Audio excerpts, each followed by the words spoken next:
ya que la magia ficcional entiende que el significado se impone sobre cualquier otra cosa, porque el hombre vive en un contexto de significado. Cuando no entregamos significados, la atención del espectador se desvía hacia el tiempo. Entonces este se vuelve lento y comienza el aburrimiento. El espectador siempre busca significado y cuando no lo encuentra, pues lo inventa él mismo.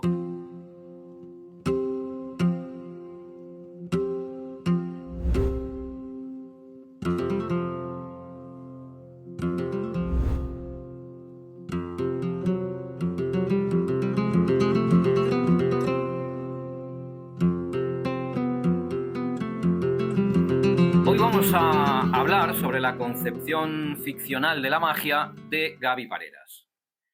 Por supuesto, esto no pretende ni muchísimo menos ser un resumen de su obra.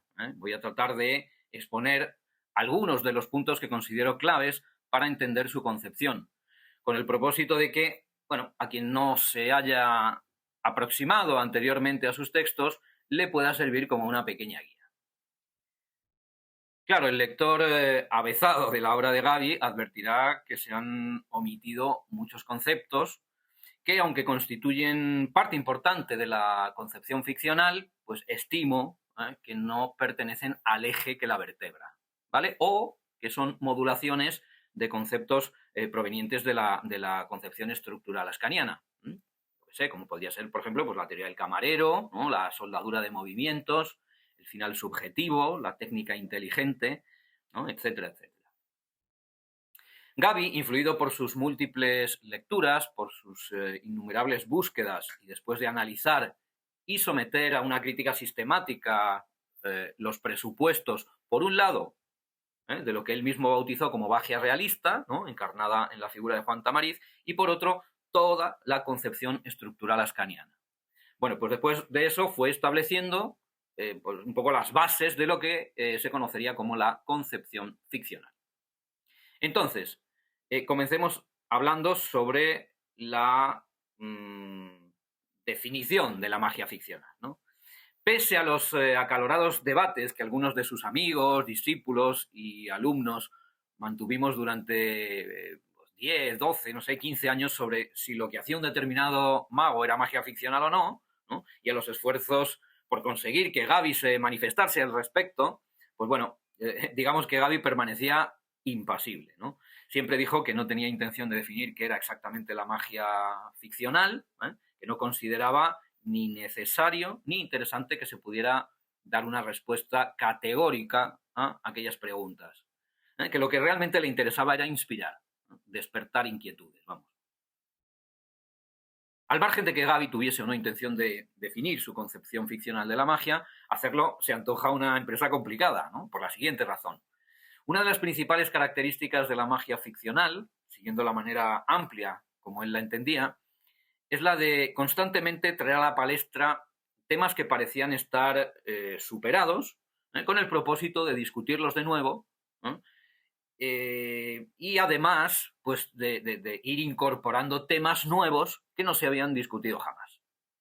Entonces, entendida la magia ficcional así, como algo que está siempre en marcha, como algo que va tomando forma en su mismo proceso evolutivo, como algo a lo que se van incorporando elementos nuevos constantemente para pasar estos a hacerse parte de su mismo cuerpo, difícilmente tiene posibilidades de una definición no sesgada y no provisional. Lo que sí podría sernos de utilidad es exponer algunas líneas generales, ¿no? Que el lector, pues digamos, no iniciado, pues pueda servirle, digamos, para hacerse una idea aproximada de qué es todo esto de la magia ficcional. Gaby enfrentó su concepción ficcional a la encarnada por Juan, ¿no? Que, como decíamos antes, denominó como concepción realista. La magia realista se inserta en una realidad común a mago y espectador, y lo imposible deviene de la capacidad que tiene el efecto de magia pues, para atentar contra esa realidad común. Aquí podemos poner el ejemplo de la bola de papel que flota en el aire, ¿no? Sin estar aparentemente conectada a nada.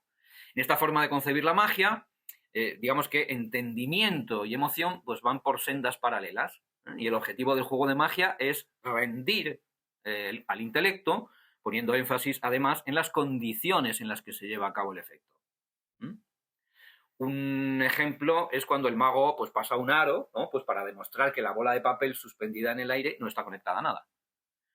La magia realista se adapta además a los contextos más variopintos, ¿no? A convenciones de empresa, a restaurantes, no sé, a centros comerciales, etcétera, etcétera. Ahora, la magia ficcional va por otro lado. La magia ficcional entiende que el efecto es solo una pieza más de la ficción que representa todo juego de magia. El juego de magia procede del resultado de escoger elementos que provienen de la realidad que el espectador comparte con el mago, y el objetivo del efecto es conseguir que el espectador experimente otras percepciones de esa misma realidad. Siguiendo el mismo ejemplo de la bola que flota, vamos a ver un enfoque ficcional, que esta es idea de Manuel Villar, ¿no? Manuel Villar es un mago de la SEI, porque bueno, se le ocurrió esta idea surgida al margen de la concepción ficcional de Gaby. Villar presentaba este juego encendiendo un cigarro y dejando aparentemente la bola de papel sostenida, ¿no? Suspendida en el humo que sale del mismo. En esta forma de concebir la magia resulta que pues entendimiento y emoción ya no discurren por sendas paralelas, sino que aparecen de forma trenzada. No se pone el énfasis en las condiciones en las que se lleva a cabo el efecto, ¿no? El énfasis se sitúa, en cambio, en el juego imaginario que el efecto plantea. La magia ficcional busca un marco propio de representación. Gaby pues, eligió la sesión de magia, ¿no? Un marco pues, lo más favorable posible para que el espectador penetre en la dimensión imaginaria que a través del juego de magia se le propone.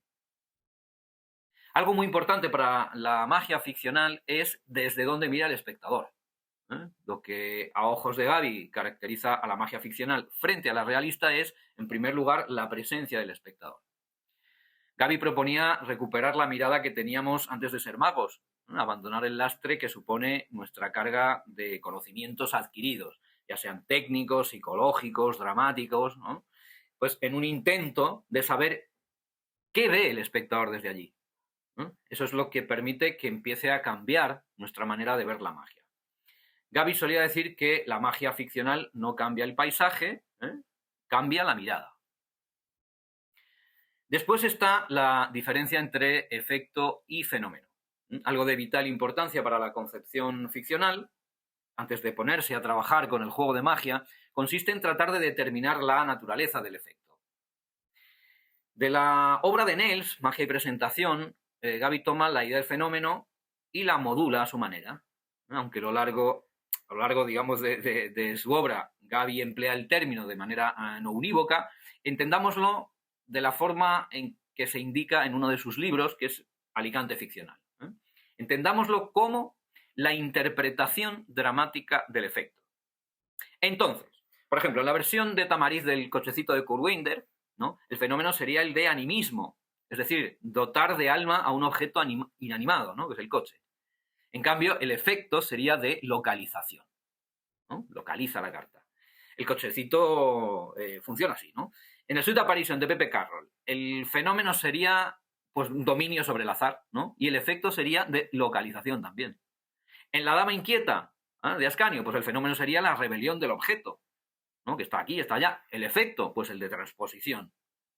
Resumiendo y usando las palabras de Gaby, el efecto apela a la vida interna y el fenómeno a la vida externa. Otra distinción fundamental es la que establece entre prestímano y mago. La magia ficcional escinde la figura del mago en dos planos. El del prestímano, que se circunscribe a la dimensión teórico-práctica de la magia, ¿no? Al conocimiento que el artista mago tiene de técnicas, ¿no? De efectos, de procedimientos, y el mago, que es quien presenta el juego de magia.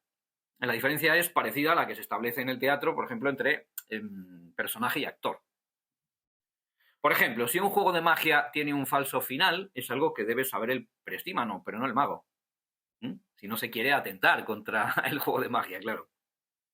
A veces nos pasa que, como sabemos que el primer efecto pues, no es el único que tendrá lugar y hay otro mucho más impresionante después, pues pasamos ese primero sin darle importancia, porque sabemos que el palo gordo viene más tarde. A menudo sucede, por la manera en que se muestra el aparente único efecto, que se le da la pista al espectador de que el juego no ha concluido, ¿vale? Y no termina de vivirlo como debería, ¿eh? Como el final real del juego. Nos traiciona el hecho de saber que viene otro efecto sorpresa posteriormente. Es decir, que lo que debería permanecer en el plano del prestímano pasa al plano del mago. Otro concepto importante es el del yo mágico. No es el prestímano quien presenta el juego, es el mago a través de la elección de un yo mágico. El prestímano tiene a su disposición distintos yoes mágicos, entre los que puede elegir a la hora de presentar el juego de magia, ¿no? Este puede ser, por ejemplo, protagonista, ¿no? Puede ser testigo o puede ser omnisciente. No es la misma actitud interpretativa la que le pide al mago un juego como la versión del cochecito de Tamariz, donde el mago no ocasiona la magia que el cochecito produce, sino que se limita a ser testigo de ella, ¿no? Que la que le pide, que la que te pide, por ejemplo, el Sud Apparition, donde el mago ocasiona las localizaciones de cartas, ¿no? En este caso sería omnisciente, ¿no? O el Dama Inquieta, donde la dama aparece en lugares inesperados, ¿no? Y ahí tendría el papel de protagonista. O sea, son ideas claves porque la relación entre prestímano, espectador y magia, ¿no? Es de ahí donde Gavi, pues eso, a través de los nudos de Borromeo, ¿no? Establece su particular manera de establecer los procesos de comunicación que se producen en la magia, ¿no? Vale, ahora vamos a hablar un poco sobre magia ficcional, fenomenología y neurociencia cognitiva. Gavi desde muy joven tuvo intuiciones extremadamente sutiles sobre la condición apariencial de las técnicas en magia. Era muy común ver que, pues, ¿no? al presenciar alguna de sus secuencias por primera vez, pues que no notases nada raro en ellas. Pero, coño, al ver luego la explicación, ¿no? Y además, aunque tu atención había sido muy intensa, te dieras cuenta de cosas como que, pues yo qué sé, que en una secuencia de cartas de repente había una carta de dorso que no debería estar ahí. Y no te diste cuenta, ¿no? O que giró abiertamente dos cartas, pero solo una quedó vuelta. Y no te diste cuenta. Que hizo un volteo como pala, la pala pasó por encima del objeto volteado y no te diste cuenta, ¿no? Que al comienzo del juego extendió abiertamente todas las cartas, ¿no? Cartas extras incluidas, y no te diste cuenta. O sea, era durante la explicación cuando comenzabas, pues, a reparar por primera vez en que habías presenciado una cantidad de anomalías, ¿no? De incongruencias que, coño, parece que atentaban contra el curso lógico de las acciones, pero que pasaron completamente desapercibidas. Gavi tenía ya, sin todavía saberlo, una inclinación hacia la fenomenología. Entonces aquí voy a abrir un pequeño paréntesis. Utilizar el término magia ficcional para aludir a la concepción mágica de Gavi ha dado lugar a muchos equívocos, ¿no? Para quien escucha por primera vez el sintagma magia ficcional, lo intuitivo es emparentar el término ficción con la vida externa del juego únicamente, ¿no? De eso pues se deriva entender sesgadamente la magia ficcional, ¿no? Tan solo como una corriente que se caracteriza por la manera en que enfoca las presentaciones de los juegos.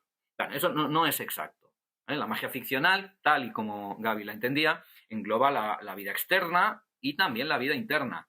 De hecho, la magia ficcional posee una potentísima concepción técnica.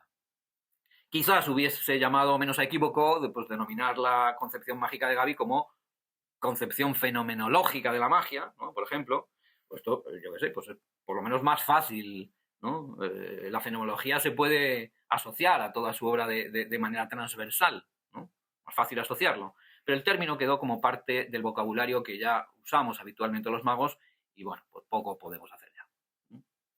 Aquí cierro paréntesis.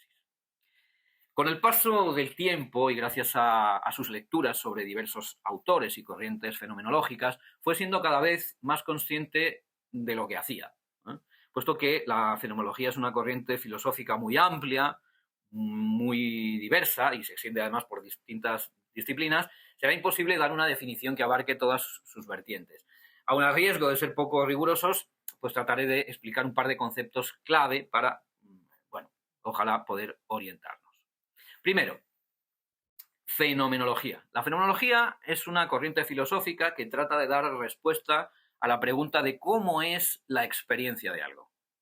Estudia las estructuras de la conciencia mediante el análisis de los fenómenos que captamos a través de nuestros sentidos. Conciencia.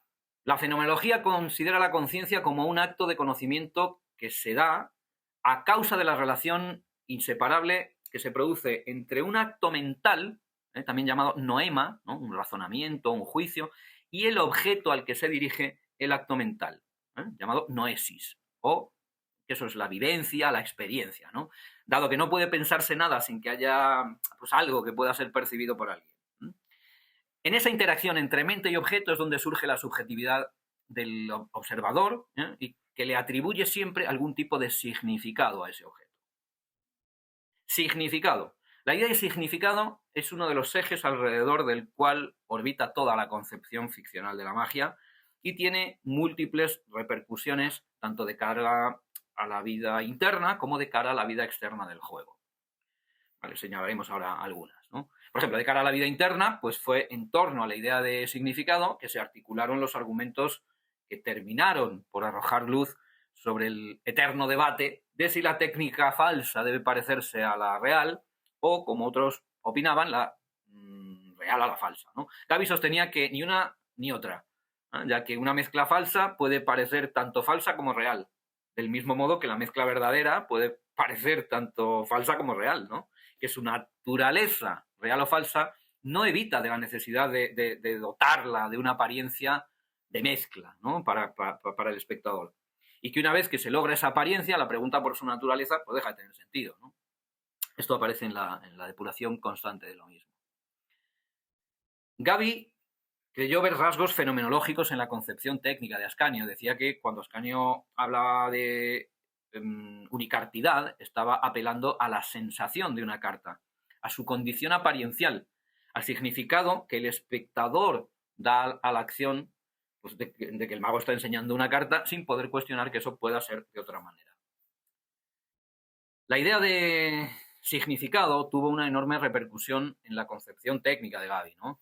Pues, soldadura de movimientos, camuflaje, acciones de continuidad, y se dio cuenta de que no era únicamente, ¿no? una eficaz herramienta de cobertura, ¿no? De que su potencialidad no se circunscribía tan solo a la vida interna del juego de magia, sino que tenía un correlato también en la vida externa, ya que la magia ficcional entiende que el significado se impone sobre cualquier otra cosa, porque el hombre vive en un contexto de significado. Cuando no entregamos significados, la atención del espectador se desvía hacia el tiempo. Entonces este se vuelve lento y comienza el aburrimiento. El espectador siempre busca significado y cuando no lo encuentra, pues lo inventa él mismo. Entonces Gavi siempre decía, ¿tú qué prefieres? ¿Que el espectador le dé el significado que a él le dé la gana? ¿O prefieres inducirle tú uno? Bueno, pues como en todo arte será mejor inducirle uno, ¿no? Te decía. La búsqueda del significado en la vida externa del juego, concretamente en su dimensión dramática, dio como resultado el hallazgo de nuevos temas, que además no habían sido tratados hasta entonces en un juego de magia, ¿no? El tema del soñador soñado, el de la contaminación de la realidad por el sueño, ¿no? El del espacio físico donde impera el deseo, bueno, un montón. Gesto mágico. La función del gesto mágico es la de marcar el momento en el que se conduce al espectador del mundo ordinario al mundo extraordinario. Por tanto, está vinculado también a la idea de significado. Gavi recriminaba al mago el hecho de ser el responsable de haber convertido en trivial algo tan importante como el gesto mágico. Le enervaba la utilización mecánica de un gesto como el chasquido de dedos, por ejemplo, ¿no? Que en la mayoría de las ocasiones pues le parecía que no decía nada, que no propiciaba que el espectador estableciese conexión significativa alguna. La concepción ficcional invita a pensar en qué gesto mágico le podría venir bien al fenómeno, ¿no? El fenómeno que estemos planteando en ese momento. Y algo que le atraía muchísimo a Gavi era buscar que en el gesto mágico estuviese expresada la idea del efecto, ¿no? Y tuvo hallazgos realmente felices, ¿eh? Por ejemplo, en este juego llamado la prueba de atención, le llamaba él, ¿no? Que es la versión suya del juego este en el que 5 cartas se invierten. Muestra 5 cartas del as al 5 de picas, ¿no? Deposita en la mesa primero el as, luego el 2, después el 3, ¿no? El 4, para pasar con el 5 a hacer un gesto mágico, ¿no? Un grácil gesto de esos que hacía él, en el que la orientación de la carta se invertía.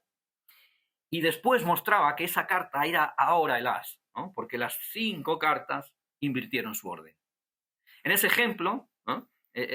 Pues el gesto mágico, ¿no? El gesto de la inversión de la carta, en él queda expresada la idea del fenómeno, ¿no? Además, para Gavi, el gesto mágico, la palabra, digamos, el sintagma ese estaba mal elegido, ¿no? Proponía entenderlo de una manera mucho más amplia de la que heredamos de Ascanio, ¿no? Podría ser para Gavi, por ejemplo, una pausa, una mirada, ¿no? Bueno, para no alargarlo demasiado y no sobrecargar de información, si os parece lo dejamos hasta aquí y el próximo día continuamos.